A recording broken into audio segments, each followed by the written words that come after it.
Hi, welcome to my channel. My name is Kathryn. I'm a cybersecurity consultant from Tokyo, Japan. If you're new to this channel, thank you for watching. If you're back, thanks for coming back. And I'm so sorry I haven't been posting anything for quite some time. Yeah, but today I'm actually not in Japan at the moment. I'm gonna make some excuses, but well, everybody's busy, and then in their busy schedules, people make time and make videos. But yeah, I've had quite a few months, fun few months, but just I had a lot of things on my hands. So I'm actually on vacation now, and I'm in New York. So you might hear a bit of like the honking and a bit of a sound in the background, but I hope you don't mind.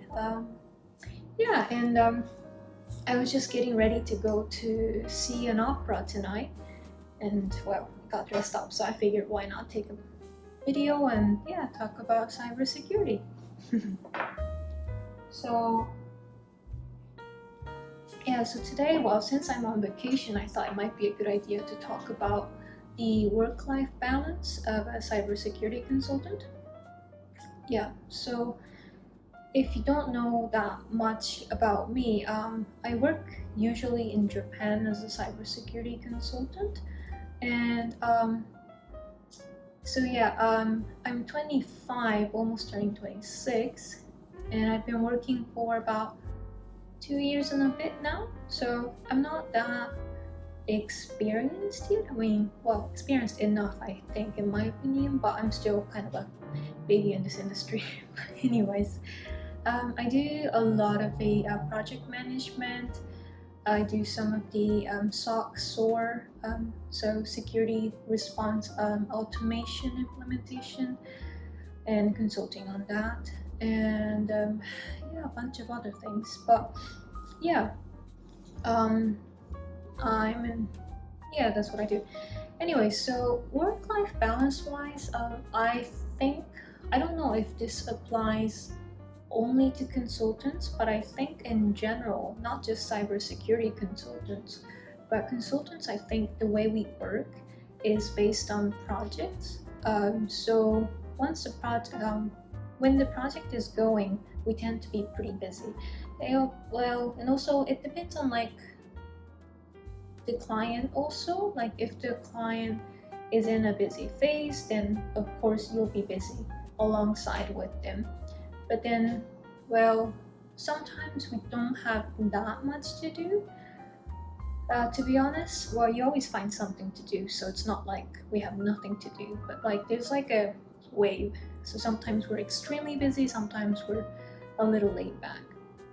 But yeah, that's like while the project is going. But once the project finishes, sometimes like usually there's another project right after that, so you wouldn't have that much time to rest, to be honest. But then you could talk to your employee, and then they can, like if you know that the project is say gonna end in July, then you could say beforehand like, okay, I want to take like 2 weeks, 1 month off, and then like if it works for the company, they'll give you like some time off. So yeah, it's quite weird. I've seen some other consultants, not just in New York City, but also like all over the place. Like there's some people just taking some time off, and I'm like, how do they have the time when they're working? But as a consultant, it's pretty possible. So yeah, I don't know if you're. It's not like the typical 9 to 5 job where you're like you only work between 9 to 5, and say you don't have to come in early or work late. And so like if you really want to keep your schedule to a 9 to 5, a consulting, well, cybersecurity consultant might not be for you. But yeah, so say like on a some random Tuesday I want to see friends after work, so I'll make like a reservation with my friend from 7. But then like sometimes something could come up in work that needs to have the immediate attention, so I could be working until like almost to 7, 8, and then I'll have to reschedule, or rush to dinner right after. But you can usually tell, from your workload or like the situation of your client, that you could get a call or like they could request something.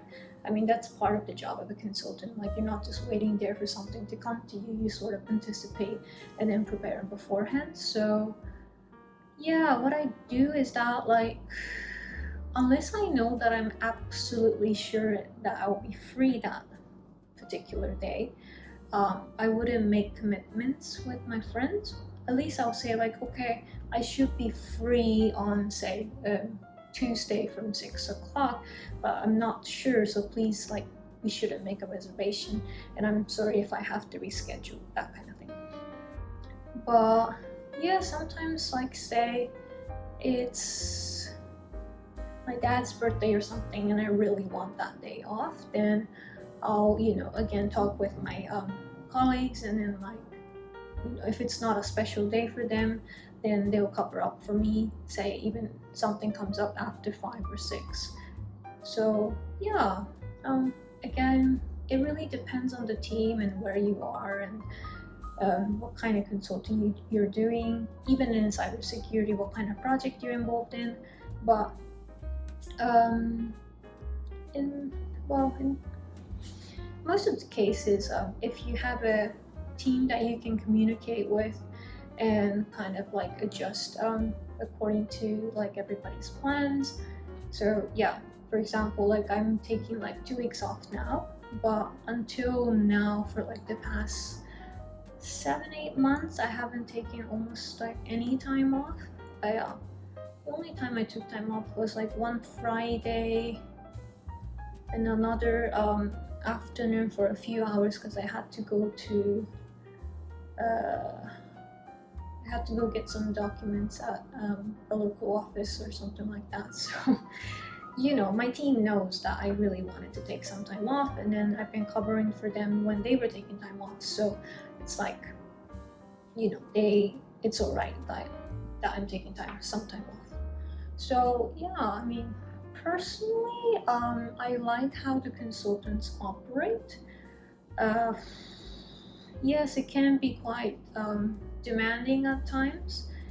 Yeah, I'll have like a few months, like the past few months, I could be working from like 8 in the morning till like 8, 9 at night for like a few weeks. So it's like, I like to cook, but then it's pretty late at night, so I don't really want to start cooking and have a huge mess in the kitchen. So I was like, I kind of wanted to cook for a while, but I couldn't technically. So yeah, there's pros and cons. But yeah, one thing that's I think quite different from the North American companies is that in Japan, the company that I work for now, they pay for over hours. So my job is supposed to be from 9 to 5, but if I work before that or later than that, they'll pay hourly. So yeah, it's not too bad, but I don't know if that's good for like efficiency wise, because I mean, I don't have the mentality of like, okay, I still have a few hours after work anyways, so I don't have to rush finish work. I don't do that. It's like, I do want to leave work at 5 if possible, and go home, enjoy studying, reading a book, make a nice dinner, hang out with friends. So it's not like I'm always thinking, okay, like, I still have a few hours, so I don't have to like rush and finish the work. But still, like, I think, yeah, there is a bit in the back of your mind. You're like, oh well, they'll pay me anyways, it's okay. Sometimes I don't have to go too crazy. So I think, again, pros and cons, but at least they pay me, so it's not too bad. The way we work is not for everybody, I know, but yeah, I like to be flexible, and if I were the client, like, I would want the consultants to kind of be adapting to whatever like my needs will be. And consultants are expensive, so if they're always like, well, it's 9 to 5, we only do this and this and that, that's kind of like a little bit annoying. So yes, of course there is a contract, so you can't be doing everything that the client wants you to do, but at the same time within the contract, you want to do the best that you can. So for me personally, I like how we work, and yeah, I get to rest like this, so it's pretty nice. Yeah, I'm so glad it's been pretty quiet now, but yeah, let me know how you work, and yeah, anything you want to know more about, say how we work in Japan, and yeah, any thoughts at all. Thanks for watching. Bye bye.